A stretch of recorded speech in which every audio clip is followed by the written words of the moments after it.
देशवासियों के लिए आज का दिन भारत की शक्ति का एहसास करके गौरव से भर जाने का दिन है। आज भारत की शक्ति को दुनिया ने देखा। देश की मोदी सरकार ने अपनी कूटनीति के दम पर नामुमकिन को भी मुमकिन कर दिखाया।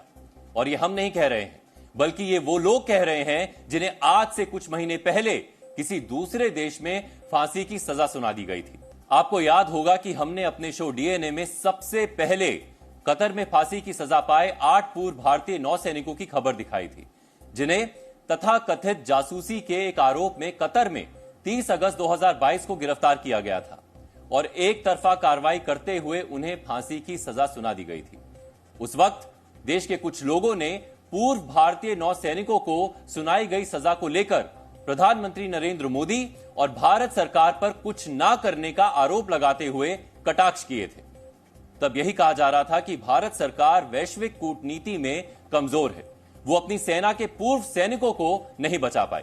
लेकिन अफसोस, आज देश के वही कुछ तथाकथित बुद्धिजीवी, डिजाइनर पत्रकार और मोदी विरोधी मानसिकता से पीड़ित लोग शर्म से भरे हुए हैं, क्योंकि भारत सरकार अपनी कूटनीति के दम पर कतर में फंसे अपने 8 पूर्व नौसैनिकों को रिहा करवा चुकी है।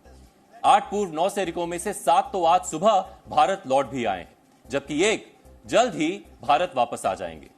यहां आने के बाद इन पूर्व नौसैनिकों ने जो कहा है वो देश के विपक्ष और मोदी विरोधी मानसिकता से ग्रस्त लोगों को बिल्कुल पसंद नहीं आएगा।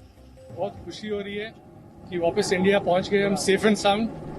और definitely honourable prime minister Shri Modi को धन्यवाद करना चाहेंगे कि उनके पर्सनल इंटरवेंशन से ये पॉसिबल हुआ, और गवर्नमेंट ऑफ कतार के हिज एक्सीलेंसी द अमीर को कि उन्होंने ये होने दिया।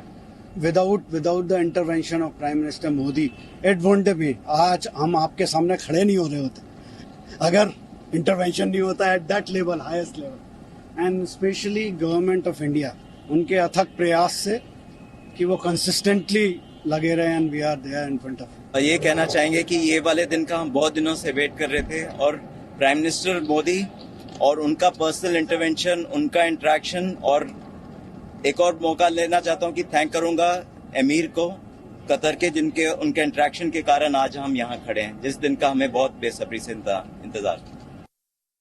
कतर से लौटकर भारत आ चुके इन पूर्व नौसैनिकों ने प्रधानमंत्री नरेंद्र मोदी को धन्यवाद दिया है। इनकी बातों से भारत सरकार की कूटनीतिक जीत का पता चलता है। जिन 8 पूर्व भारतीय नौसैनिकों को कतर से भारत लाया गया, वो 30 अगस्त 2022 से ही कतर की जेल में बंद थे।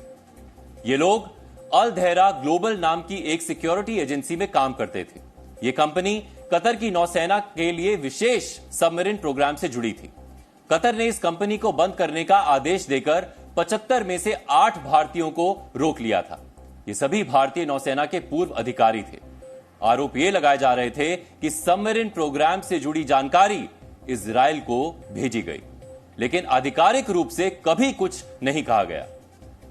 इस मामले में कतर ने एक तरफा कार्रवाई ही की थी। 30 अगस्त 2022 में इन लोगों की गिरफ्तारी की बात को कतर ने 1 महीने तक छिपाए रखा था। सितंबर 2022 में भारत सरकार को यह पता चला कि उसके 8 भारतीय पूर्व नौसैनिक कतर की जेल में बंद हैं। दरअसल बात हमारी नौसेना से जुड़ी थी, इसीलिए भारत सरकार ने इस मामले पर गंभीरता से काम करना शुरू किया। 3 अक्टूबर 2022 को पहली बार इन 8 पूर्व नौसैनिकों को काउंसलर एक्सेस दिया गया। हालांकि इस मामले में 29 मार्च 2023 से कतर की कोर्ट में सुनवाई शुरू हुई। 7 सुनवाइयों के बाद 26 अक्टूबर 2023 को मौत की सजा सुना दी गई थी। 9 नवंबर 2023 को भारत ने मौत की सजा के खिलाफ अपील दायर की थी। 23 नवंबर को कोर्ट ने मौत की सजा के खिलाफ भारत की अपील को स्वीकार किया था। 28 दिसंबर को कोर्ट ने मौत की सजा टालकर अधिकतम 25 वर्ष की सजा देने का फैसला सुनाया था। मौत की सजा को कारावास में बदलने के बाद भी भारत सरकार ने नए सिरे से इस मामले को लेकर अलग अलग कोर्ट में अपील शुरू की थी। हालांकि भारत के पास कतर के अमीर यानी शासक शेख तमीम बिन हमाद अल थानी एक उम्मीद थे, क्योंकि अल थानी के पास सजा माफ करने का अधिकार था। इसी बीच 1 दिसंबर 2023 को दुबई में कॉप 28 की बैठक हुई थी, जिसमें प्रधानमंत्री नरेंद्र मोदी और कतर के अमीर शेख तमीम बिन हमाद अल थानी की मुलाकात हुई थी। माना जा रहा था कि इस मुलाकात में प्रधानमंत्री नरेंद्र मोदी ने 8 पूर्व नौसैनिकों के मामले को उनके सामने रखा था। किसी दूसरे देश में फंसे पूर्व नौसैनिकों की रिहाई प्रधानमंत्री के दखल के बिना संभव नहीं हो सकती थी। अब माना यही जा रहा है कि इस मुलाकात ने ही अपना असर दिखाया है। कहा जा रहा है कि कतर के अमीर के दखल के बाद ही 11 फरवरी की रात को भारतीय पूर्व नौसैनिकों को कतर की जेल से भारतीय दूतावास भेजा गया। इसके बाद तुरंत ही इनको वापस भारत भेज दिया गया। कतर के इस कदम को वैश्विक राजनीति में भारत की मजबूत स्थिति का असर भी माना जा रहा है। जानकार मानते हैं कि कतर को भारत के बढ़ते कद का अंदाजा है।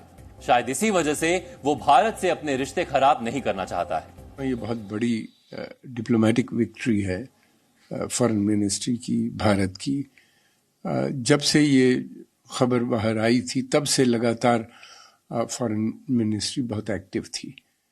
फिर उसके बाद ये जब प्रधानमंत्री की स्वयं मीटिंग हुई कतर के अमीर से, तो ये बात तय हो गई थी कि अब जल्दी ही छूट जाएंगे। प्रधानमंत्री का पर्सनल संबंध भी है उनसे, और फिर उसके बाद वहाँ जा भी चुके हैं।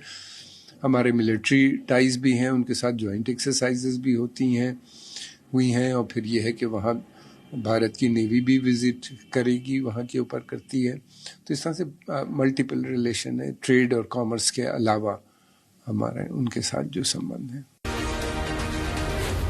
जी न्यूज़।